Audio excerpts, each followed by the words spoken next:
Hello and welcome to Talk the Walk. I'm Azam Khan.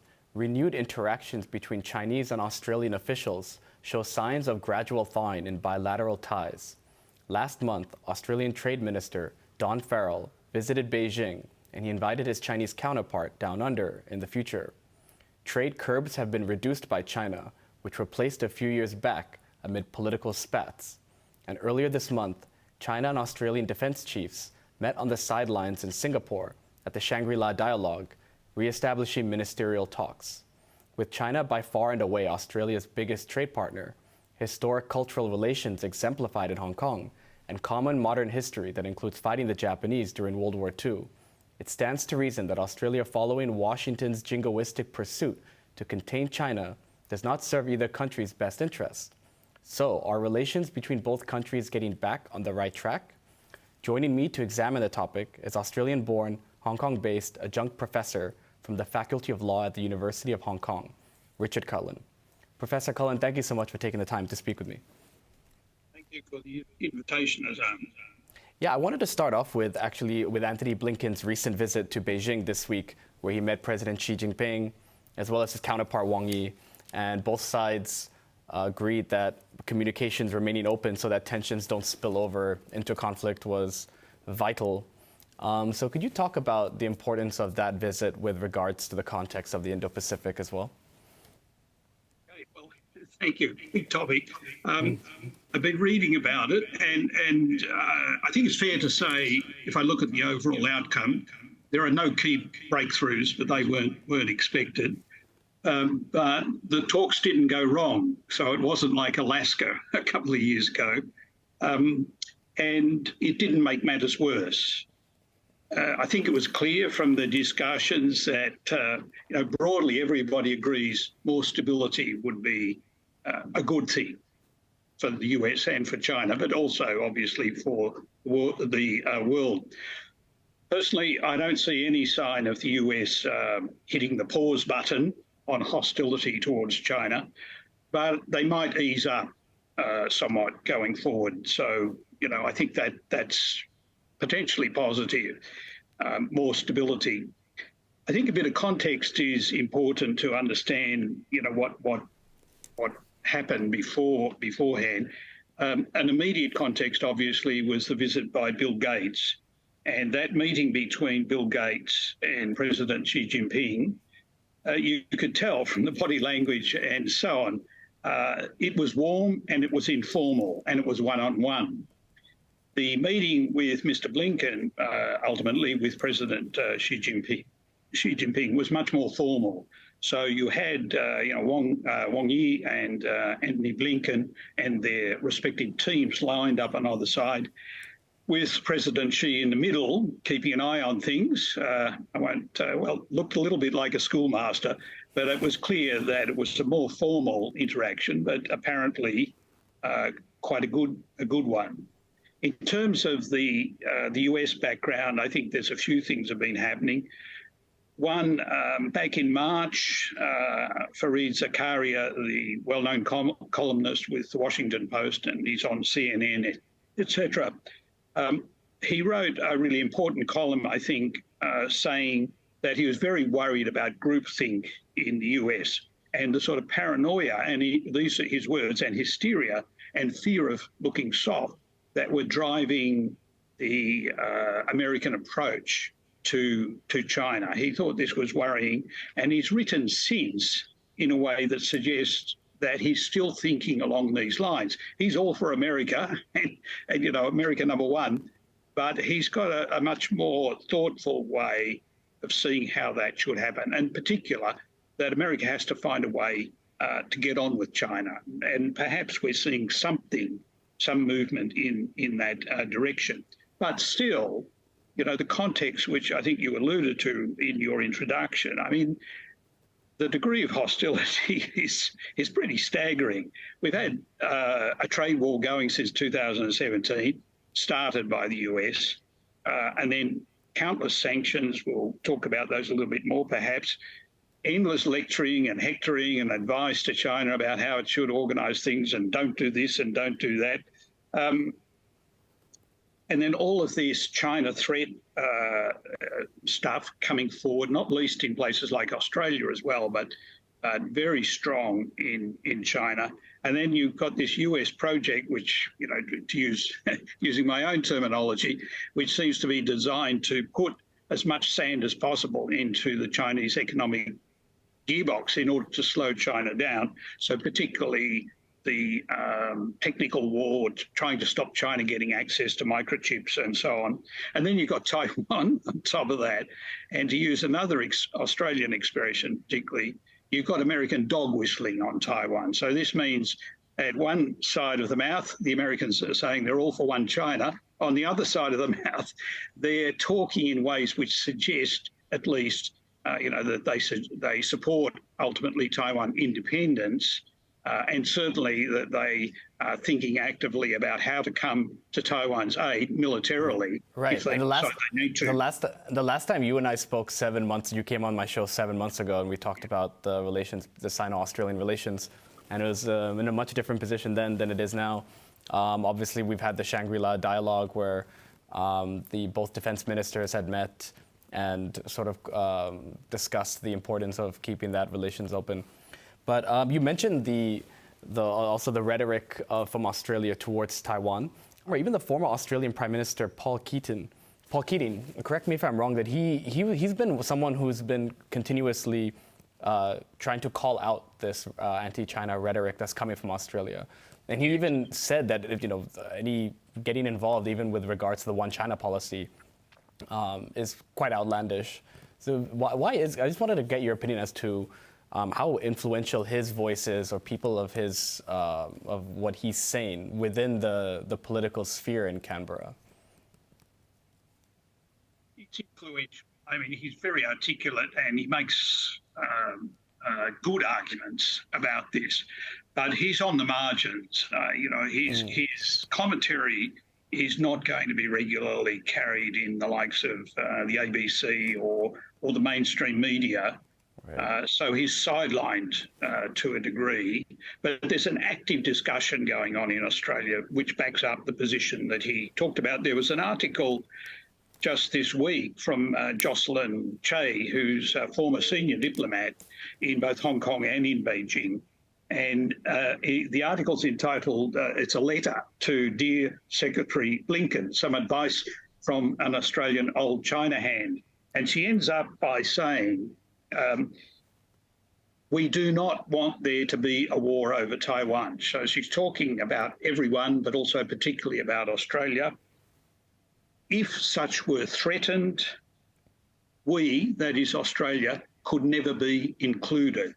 Now, she doesn't represent the majority opinion, unfortunately, but there is a very strong minority view in Australia that's making that point. And I think if we did start, perish the thought, but if we started to move towards that sort of situation, I think that minority view would begin to gain a lot of traction once people began to think about the terrible consequences of Australia getting in any sort of American war against China.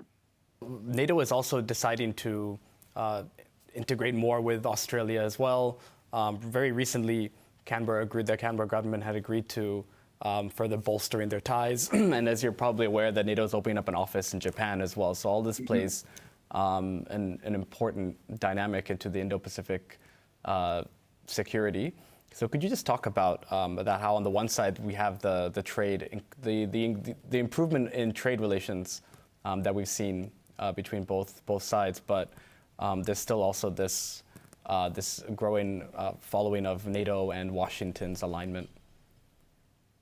Yeah, look, NATO, for Pete's sake, it should be doing what it was set up to do and looking after security in Europe, which is, frankly, it's done badly due to US direction, in my view, over the last few years, last 10 years indeed, and has helped contribute to what's unfolded, this terrible war in Ukraine. But just before I get to, NATO moving into Japan, God help us, I think what's happening now in the relationship between Australia, one way of looking at it is it's on a two-track path. Track one is rather dark and negative, and that's Australia getting involved in AUKUS and in the Quad and all of these measures really driven by Washington above all to try and contain China militarily and economically, but this, particularly this military aspect of containing China.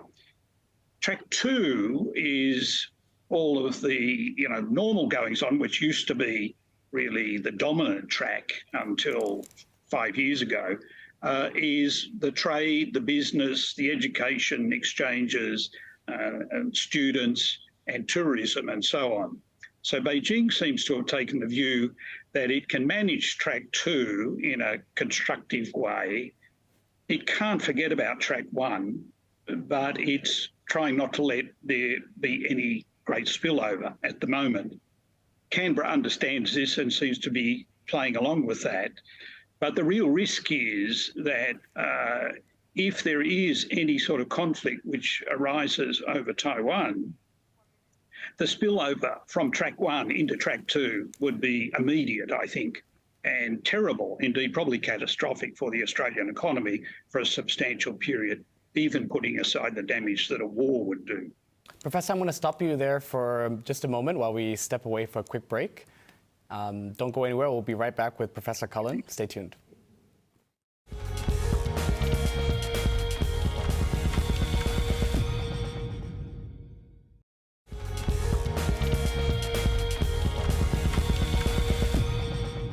Welcome back to Talk the Walk. I'm speaking with Hong Kong University Professor Richard Cullen.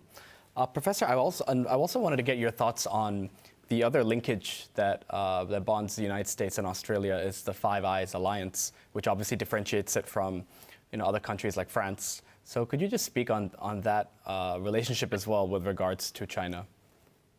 Yeah, look, I think what's most striking there is if you look at the New Zealand flag and the Australian flag, the only difference is I think there are a couple of stars less on the New Zealand flag. But what a difference that seems to make. New Zealand, although a member of the Five Eyes, has stayed away from all of this war drumming, or most of it, that's been going on so intensively in Australia. And so New Zealand has maintained a much more stable relationship over the last several years with China than Australia. Bottom line is Australia could learn a great deal from New Zealand.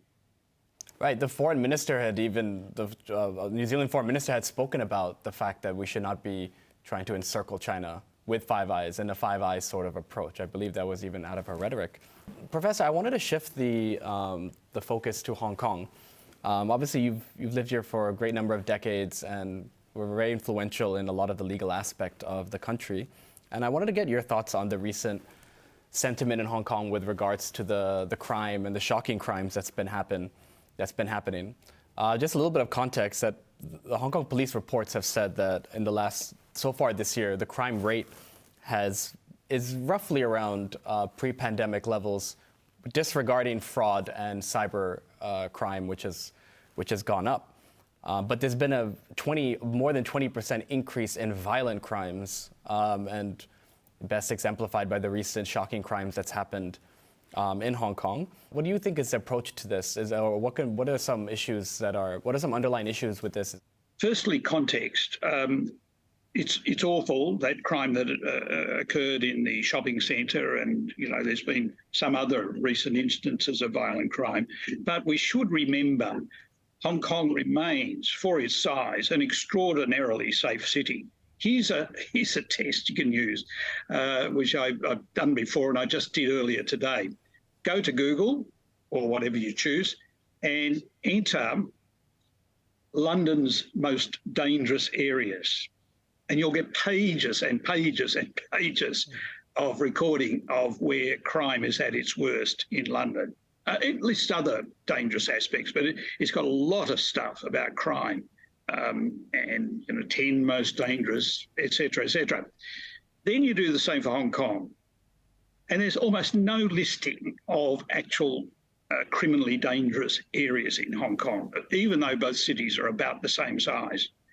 So Hong Kong, as I say, still remains remarkably safe city, I think.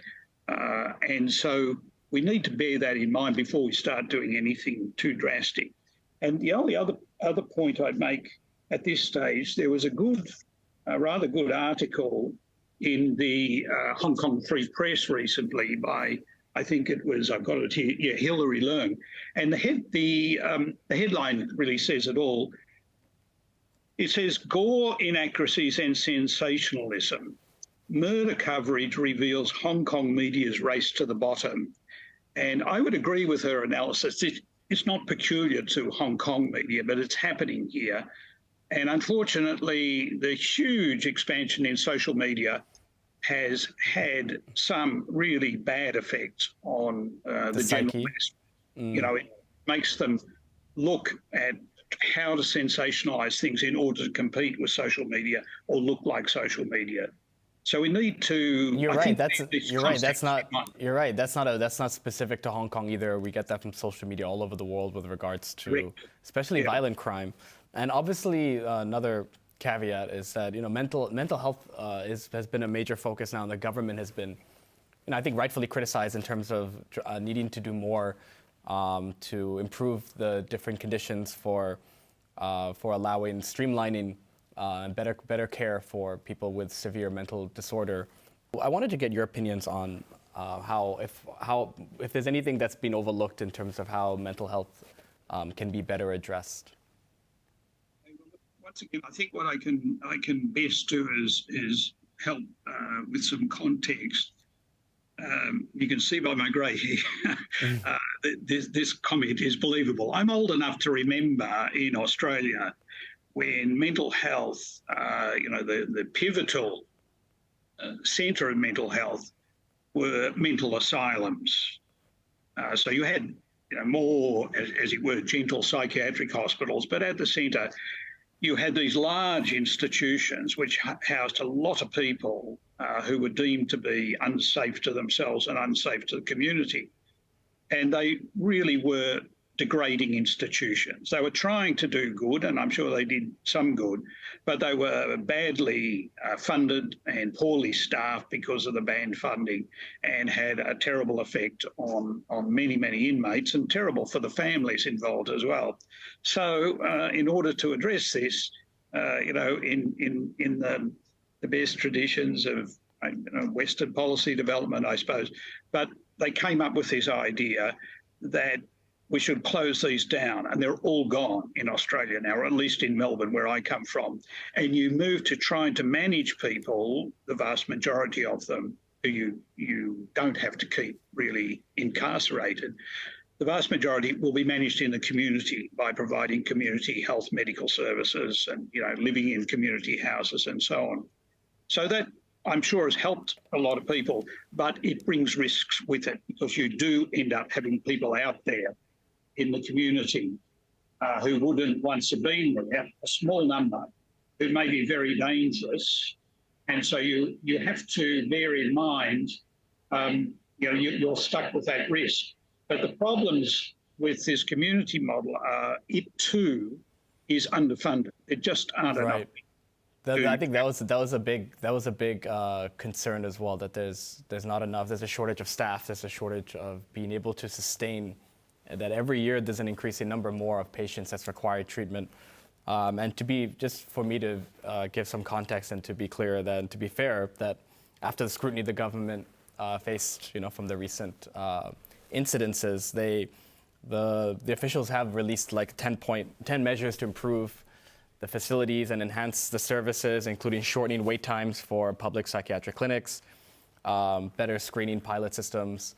But a lot of them addressed what you just said exactly about. There's only so much that can be done in that regard, but a lot of community, in terms of better care within the community in different ways, would go a much longer way. Just add one thing, comparative point again. I agree with what you say. I think it's a good summary.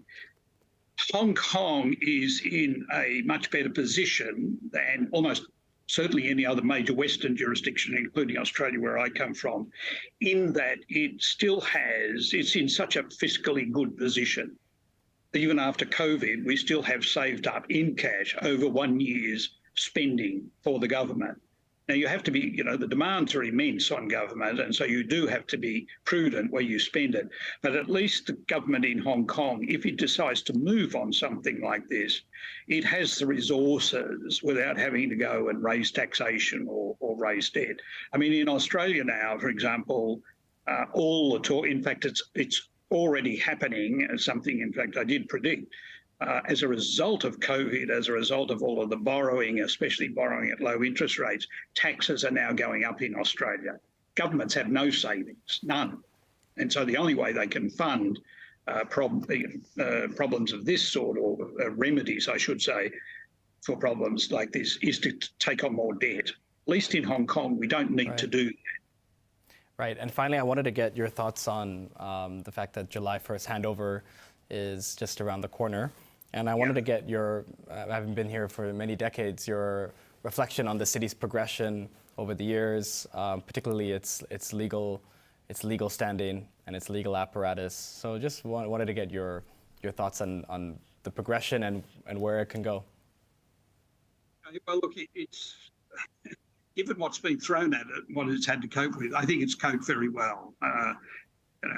There are those who complain about one country, two systems, but really, I think by any rational measure, it's been a huge success for Hong Kong.